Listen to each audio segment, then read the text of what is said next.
हाथरस कांड में न्यायिक जांच आयोग शासन को जल्द सौंपेगा रिपोर्ट। ये बड़ी जानकारी सामने निकल कर आ रही है। हाथरस के सिकंदरा राव में सत्संग के बाद मची थी भगदड़, जिसमें 121 लोगों की मौत हो गई थी।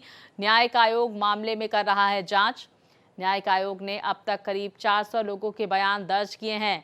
सूरजपाल उर्फ नारायण हरि का बयान दर्ज करने के बाद रिपोर्ट को अंतिम रूप देने की प्रक्रिया शुरू हो गई है। आयोजनकर्ताओं, प्रबंधन से जुड़े लोगों, प्रत्यक्षदर्शियों, प्रशासन और पुलिस अधिकारियों, साथ ही कर्मियों से न्यायिक आयोग ने पूछताछ की। तो बड़ी जानकारी सामने निकल कर आ रही है। विस्तार से जानकारी के साथ हमारे UP bureau head Pawan Singh Sengar जुड़ गए हैं।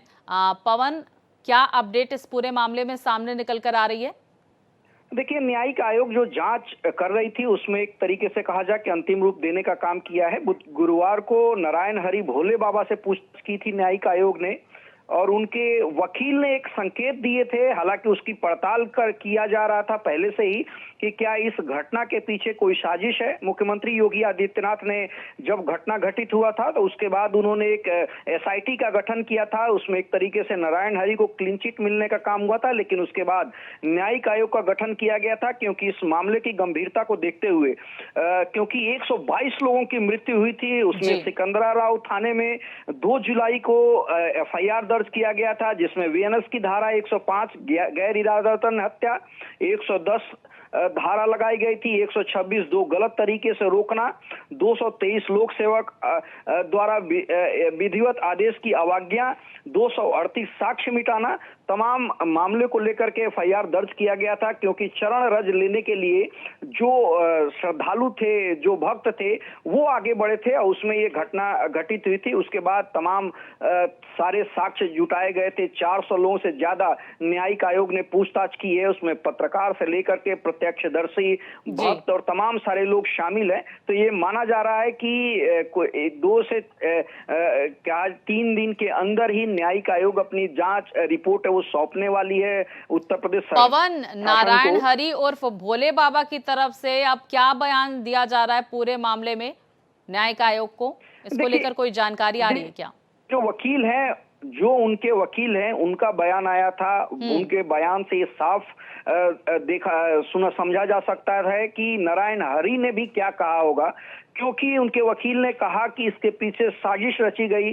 सनातन धर्म के खिलाफ एक लंबी लड़ाई लड़ी जा रही है और जो साजिश करता है उन लोगों ने कुछ ऐसा किया कि जो भीड़ थी वो उसमें भगदड़ मच गई और इतने लोगों की जान गई। हालांकि अभी पुख्ता तौर पे इसके बारे में कुछ नहीं कहा जा सकता कि न्यायिक आयोग ने अपने जांच में क्या पाया है। क्या नारायण हरि फिर एक बार क्लीन चिट पाएंगे या उनके खिलाफ साक्ष्य मिले हैं।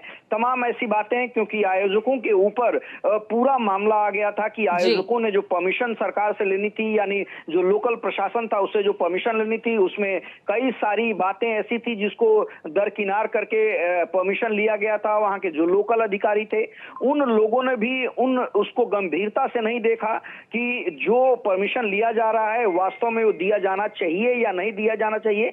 तमाम ऐसे मामले थे जिसको लेकर के एसआईटी ने, जब पुलिस प्रशासन ने जांच किया था तो उसमें कई सारी खामियां निकल करके सामने आई थी। लेकिन न्यायिक आयोग विस्तृत तरीके से जांच कर रही है। 2 महीने का एक्सटेंशन मिला था न्यायिक आयोग को, लिहाजा अब ये माना जा रहा है कि जो नारायण हरि भोले बाबा है उनके बिल्कुल, देखिए तमाम पहलुओं पर जांच कर रही है न्यायिक आयोग, और साथ ही साथ देखिए भोले बाबा का भी, नारायण हरि उर्फ भोले बाबा का भी बयान दर्ज किया गया। अब आगे इस पर क्या मोड़ देता है न्यायिक आयोग की तरफ से रिपोर्ट में जो शासन को सौंपी जाएगी, क्या जानकारियां साझा की जाती है, ये भी देखना महत्वपूर्ण होगा। पवन, बहुत शुक्रिया जानकारियों के लिए।